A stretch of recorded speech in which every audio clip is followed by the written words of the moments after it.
దేవుడు అంటే కనికరం కలిగిన వాడు, మనం కూడా ఆ కనికరం మనం చూపించాలి. దేవుడు అంటే ప్రేమ కలిగిన వాడు, మనం కూడా ఆ ప్రేమను చూపించాలి. కానీ వీడిలో ఆ కనికరం లేదు, ఆ ప్రేమ లేదు, ఆ క్షమ లేదు, ఏదీ లేదు. నా జీవితం నా ఇష్టం, నాకు ఇష్టమైంది తింటాను, నాకు ఇష్టమైంది తాగుతాను, నాకు ఇష్టమైన చోటుకి వెళ్తాను, నాకు ఇష్టమైంది చూస్తాను.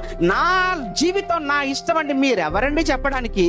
మీదేమైనా తింటున్నానా, మీదేమైనా తాగుతున్నానా, మీరు నాకేదో, నాది నేనే కదా అనుభవిస్తున్నాను అంటున్నారా? ఒకవేళ అలా అంటే, అలా అంటున్నా మీ అందరికి అన్నయ్య వీడు, మీ అందరి మార్గదర్శి వీడు. వీడు ఏమైపోయాడో మీకు అర్థమైతే తర్వాత మీకు అదే గతి పడుతుందని చెప్తున్నాను. నీ జీవితమా? ఎక్కడిది? ఎవరిచ్చారు ఈ జీవితం? నీకు నువ్వుగా తెచ్చుకున్నావా ఈ జీవితాన్ని? కాదే.